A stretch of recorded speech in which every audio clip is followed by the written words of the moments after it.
bahagi ng ating bansa. Ito po ang gusto nating iwasan. Ito po ang gusto nating iwasan. Iniimbestiga nila po yung confidential funds. Ang tanong ko po, Mr. Chairman, mahigit pong 400 opisina at ahensya ng ating pamahalaan ang tumatanggap ng confidential funds. At sila din ay natatawagan ng pansin ng Commission on Audit. Bakit naman isang opisina lang ang pinipilit niyong usisain?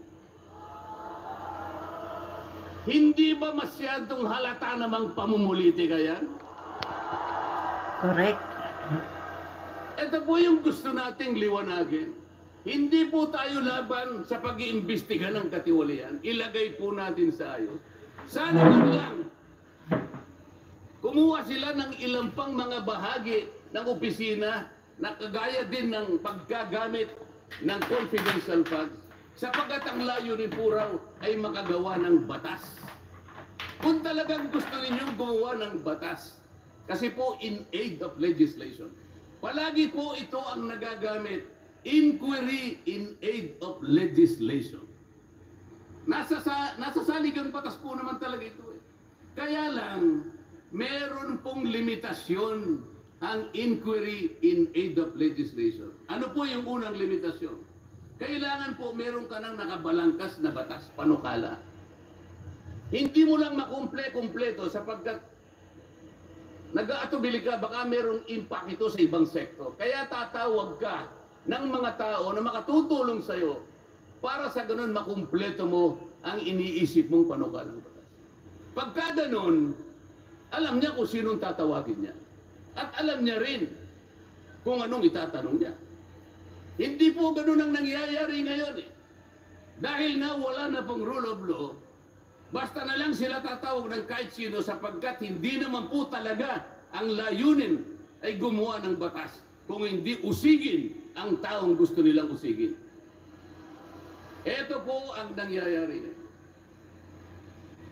Kaya nga po, dahil sa kagustuhan nila na talagang usigin ng ICC ang Pangulong Duterte, alam po ninyo, yun lang ang tanging layunin.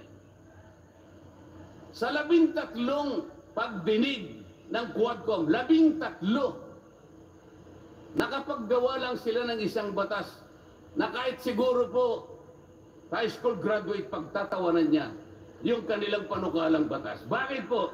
Yung definition na definition lamang po ng extrajudicial killing ay talaga pong matatawakan. Kaya ko na pong babahin yun. Ibig sabihin, ang layunin talaga ay hindi in aid of legislation, kung hindi in aid of prosecution, in aid of persecution.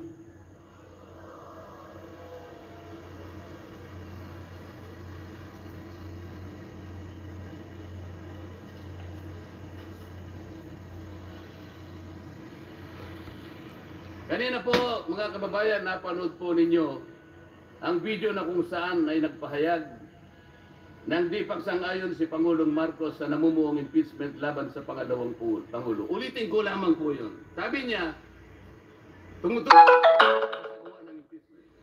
This is not important. This does not make any difference to even one single Filipino life. So why waste on this? What will happen if somebody files an impeachment? It will tie down the House. It will tie down the Senate. It will just take up all our time and for what?